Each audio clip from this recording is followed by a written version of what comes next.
Order! Order! You are an incorrigible delinquent at times. Behave yourself, man!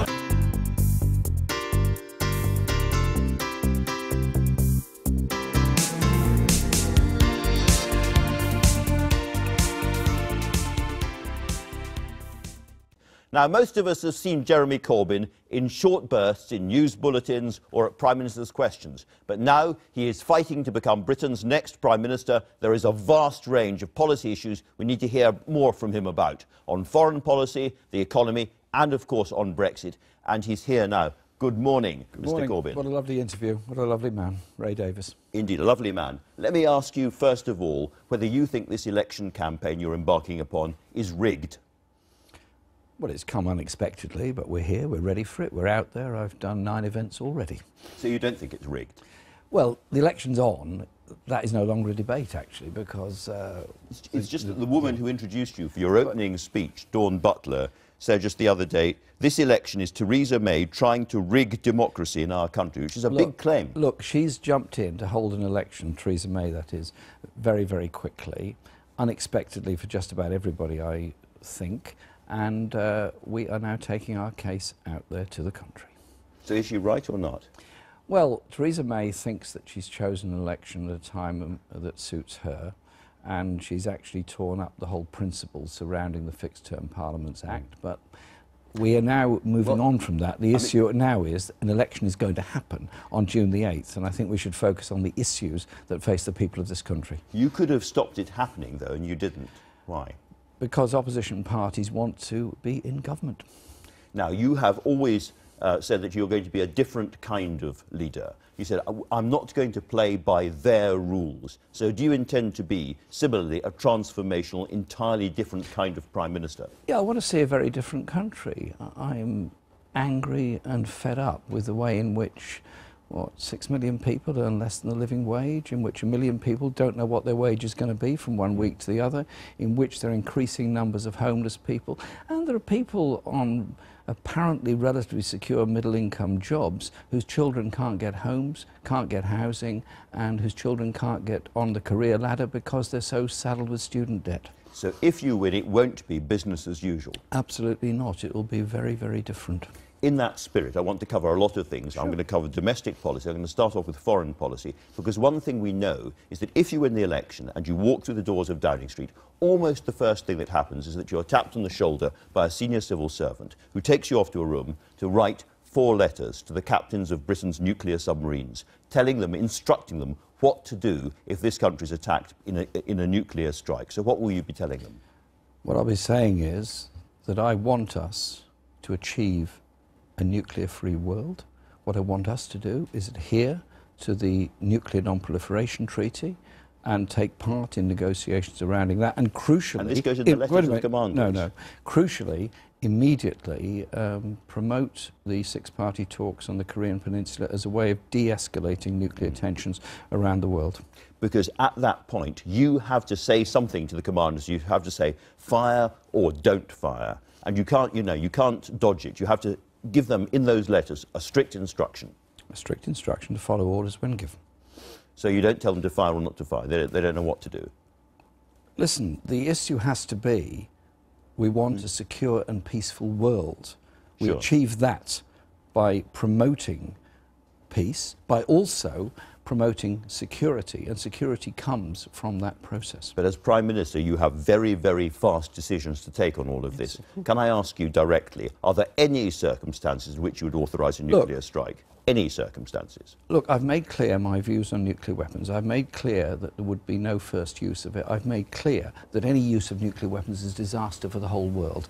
I think we should look at the process by which we achieve peace and security, because actually nuclear weapons are not the solution to the world's security issues. They're the disaster of the world's security issues if ever used. And that's why I would focus first on the issues of Korea, because I think that is where the greatest tensions are at the present time. But also, I'm very disturbed that the Trump administration is trying to unpick President Obama's deal with Iran, which was a huge step forward to bring Iran in from the cold and start to address issues of security there, as well, of course, as human rights issues in Iran. So after those letters, about the next decision you have to take is which world leaders you call first. Who do you call? Well, I think you call the European leaders, you call President Trump, you call President Putin, you call the Prime Minister of India, you call the President of China, you call all the members of the Security Council, including those that are short-term members in the sense they're on for one term. So you build a relationship there, and I would immediately call the General Secretary of the United Nations. And do you tell him and President Trump that we are no longer a nuclear-armed power? What I say is, I want to meet you, I want to talk to you, I want us to work together for a secure and peaceful world, and then offer to meet them as soon as possible, all of them. Because in terms of actual making of policy, we are in a new situation now because of this election. The Trident Gateway vote happened, but this is a chance to reopen the whole question. Would a Labour government cancel the Trident programme? We will have a strategic defence review immediately, which will include all aspects of defence, as most incoming governments do, actually. In fact, I think all have. And we would then look at the situation at that time. But we would also make sure that our armed forces are properly funded and our armed forces are able to play their part because this in peacekeeping around the world. This is still an entirely unresolved question as to what you're going to do. Neil Griffiths, your defence spokesman, has said very clearly that keeping Trident will be in the Labour manifesto, will it? We haven't completed work on the manifesto yet. As you'd expect, we're less than 100 hours into this election campaign, so let's... she could be in for a shock. No, we're having that discussion within the Labour Party, and we will produce our manifesto early in May. The Conservative chairman has been disobliging about you in the papers, as you would expect this morning, but Mr. Rasmussen, the former Secretary-General of NATO, perhaps more significantly, has said that you would be a threat to the future of NATO because you don't really believe in NATO and Western security would be harmed by Jeremy Corbyn becoming Prime Minister. I look forward to talking to Mr. Rasmussen because there are principles around NATO which actually come from the 1942 Atlantic Treaty between Britain and the United States. That's where NATO came from. NATO is obviously a very big force in Europe, and indeed has given to itself powers around the world. I would want to work with NATO leaders in building up an effective, sensible relationship with non-NATO countries such as Russia, but also try to de-escalate tensions around the world, because we have President Trump who seems to be going very much in the opposite direction. Your enthusiasm for getting around the table with people and talking to people is well known. What I suppose I'm trying to get at is, as Prime Minister, you have concrete, tough, immediate decisions to take, including, for instance, we've got 800 troops have just been sent to Estonia because of worries about the Russians on the border. You were against that deployment. As Prime Minister, would you bring them back? Listen, we'd keep those troops there for the moment, but we would use the opportunity of a newly elected government to say, look, we want to reduce tensions on the borders of Europe. We want to build a relationship with the US administration as well as with the Russian administration and with the other big powers around the world, because we have to have that relationship. And so my calls would be to the UN and all the members of the Security Council, the presidents of those countries. And when you speak to President Trump, will you be telling him that we will no longer be taking part in airstrikes in Syria and Iraq? I will tell him that I want to see a process that brings about the end to the conflicts in both those countries. And at the end of the day... Sorry, do you suspend those strikes or not, though? Let me just finish. At the end of the day, the only solution in Syria is going to be a political one. There's no other way of getting it.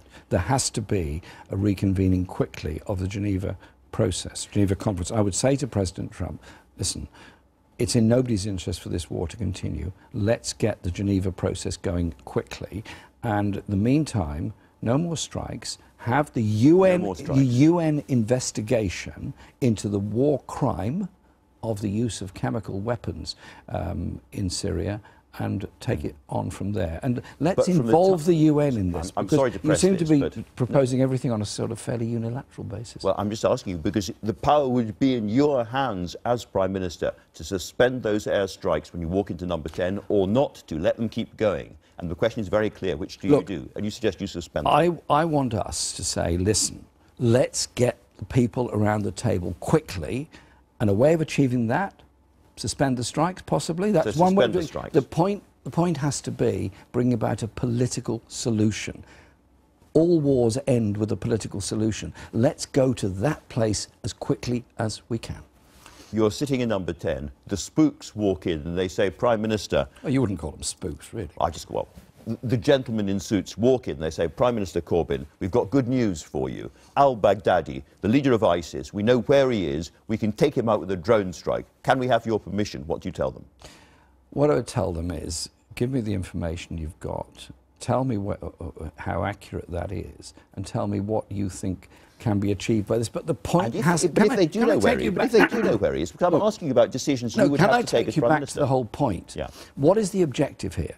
Is the objective to start more strikes that may kill many innocent people, as has happened, or is the objective to get a political solution in Syria? My whole point would be... It might be to kill the leader of ISIS. My whole point would be, does this help to get a political solution in Syria? Approach it from that position. All right. Do you think killing the leader of ISIS would be helpful for a political solution? I think the leader of ISIS not being around would be helpful. And I'm no supporter or defender in any way whatsoever of ISIS. I'm sure you would concede. But I would also argue that the bombing campaign has killed a large number of civilians, many of whom were virtually prisoners of ISIS. So you've got to think about these things. All right, let's move on to domestic policy. One of your announcements this morning is that we're going to get 4 more bank holidays if you get your way. St George's Day, St Patrick's Day, St Andrew's Day, St David's Day.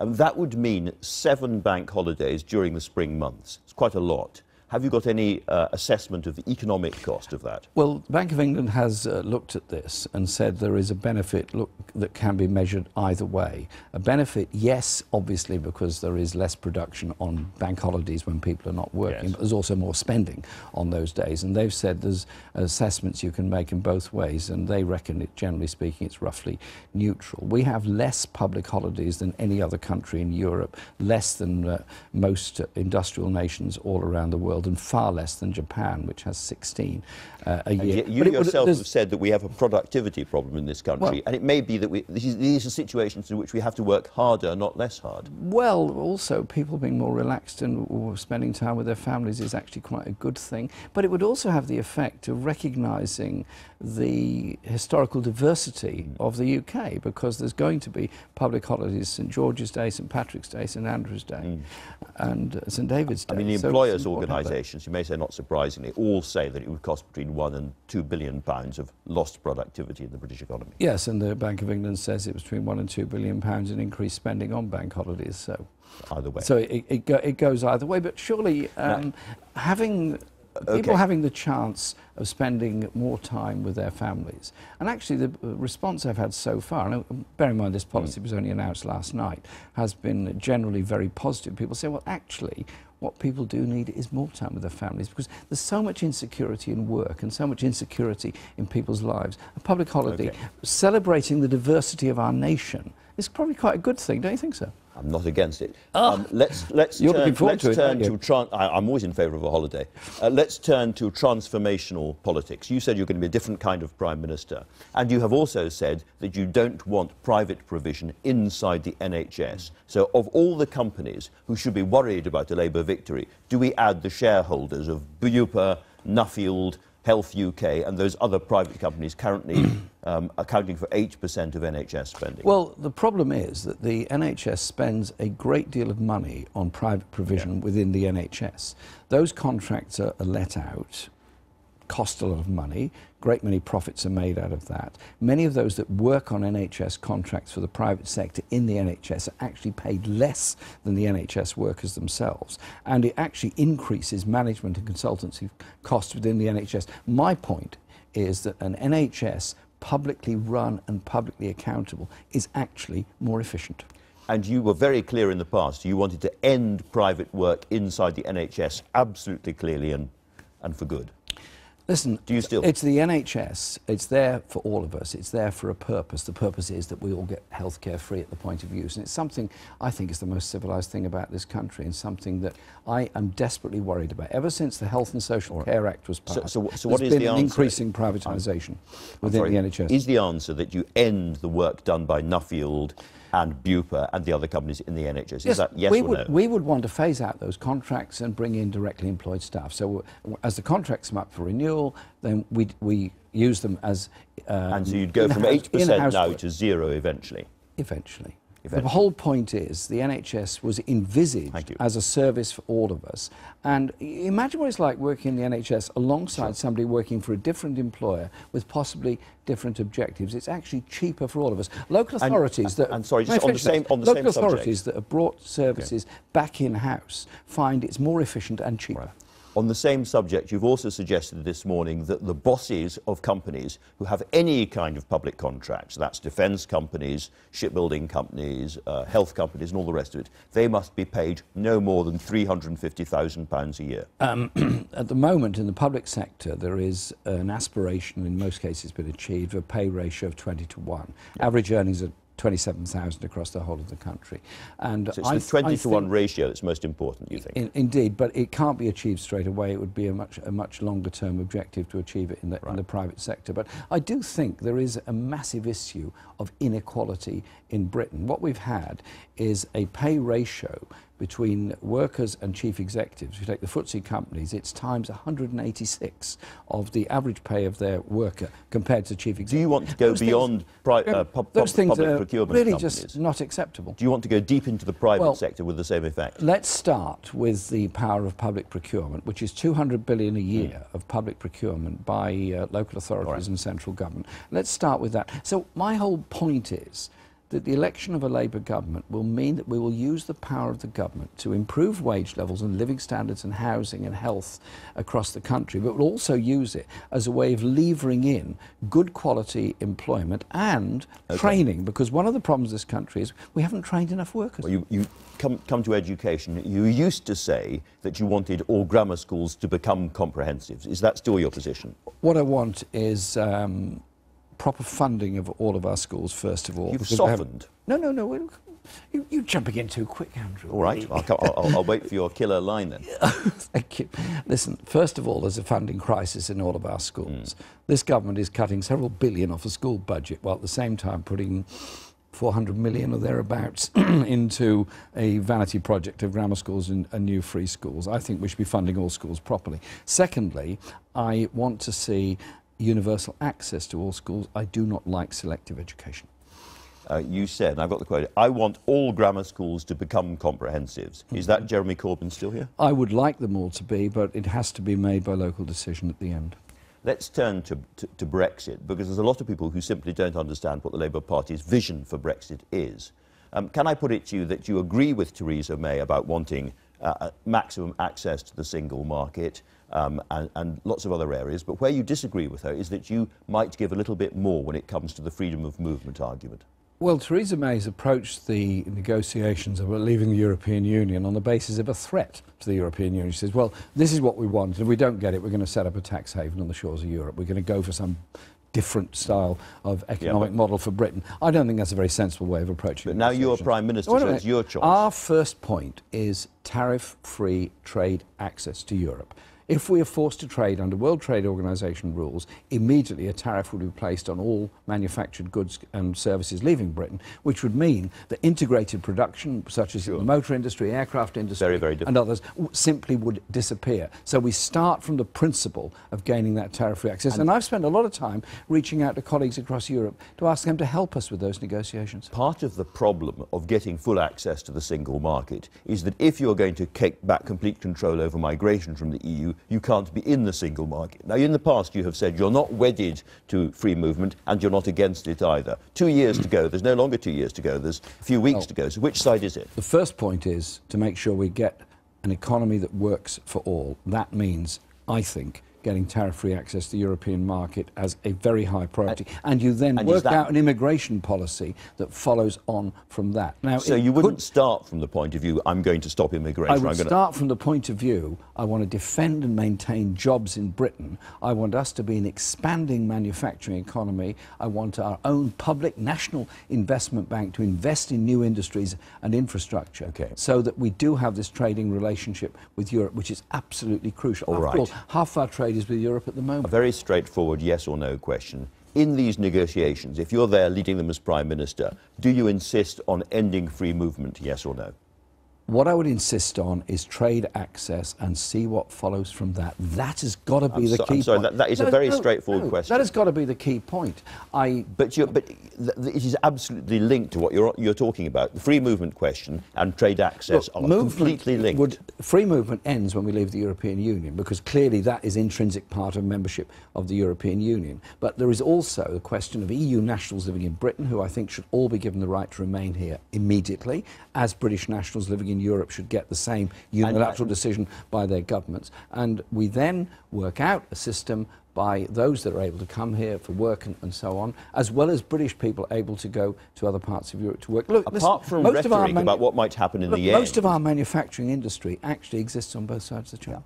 But apart from rhetoric about what might happen in the end, I am struggling to see a real difference between Jeremy Corbyn on Brexit and Theresa May on Brexit. I know you talk about what she might say, what she might threaten, but in terms of actual policies... I'm not threatening Europe with a tax haven on the shores of Europe. I'm saying... But you're out of the single market, you're out of the customs union, you accept... No, you're not out of the customs union. No, wait a minute, let me finish.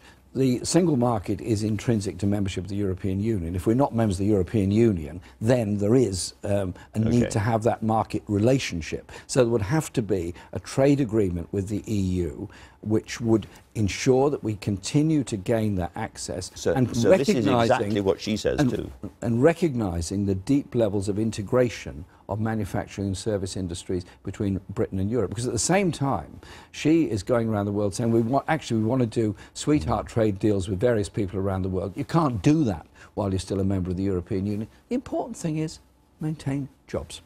All right. What we do know is that there is likely to be a very heavy bill. The EU, Mr Verhofstadt and others have said that they're not even going to, Barnier, they're not even going to discuss trade deals and migration and so on until they have agreed the, as it were, divorce fee before we leave. And that could be, they're talking about 50 or 60 billion euros. As Prime Minister, would you accept that? I don't understand where that figure comes from, and I suspect it comes from Mr Barnier. Well, it comes from Mr Barnier. I suspect it's an opening gambit in the negotiations. I think that it's in the interests of everyone in the European Union, as well as Britain, to come to an agreement very quickly on trade arrangements and develop the rest from there. So we'd have an intelligent discussion, but we would not approach the negotiations on the basis of a series of threats. If I was one of that 48% who are really, really upset about Brexit and think it's a disastrous course, if I was that person, I would think, I must not vote for the Labour Party. I can only vote for the Liberal Democrats because the Labour Party carry us on down that process. Not at all. I represent a constituency that voted heavily to remain. The Labour Party is the only party that actually has supporters strongly in both camps. So the basis has to be an intelligent relationship with the European Union, has to be a trade relationship, has to be maintenance of the rights that we've achieved, environmental protections, transport agreements, and all those things. So we're going to have a very real day-to-day life relationship with the European Union in the future. And I'm very clear about European nationals' rights to remain in this country. You are up against it in this campaign. As you know, there's a mountain to climb. You have got a lot of hostility from the mainstream press and all the rest of it. And you've seen all the headlines and so forth. If you win this, it is your credit. If you fail to win this election, you fail badly, do you take personal responsibility? I'm out there leading our party and very proud to do so. We're agreeing on a manifesto which will be produced. We will make an offer to the British people of a good relationship with Europe in the future, a meaningful day-to-day relationship. We'll make an offer on education. We'll make an offer on health, an offer on housing, but above all, and if that offer is rejected, opportunities for everybody. If that offer is rejected, do you accept that you have failed? I will make that case to the people of this country. We've had 9 election events already, and I'll be all around the country making that case. And do you know what? We've got a huge increase in party membership in the last few days of people who see an opportunity of doing something different in Britain, of liberating the spirit of people. Are you going to win in June? Watch this space. All right, Jeremy Corbyn, thanks very much indeed for talking to us.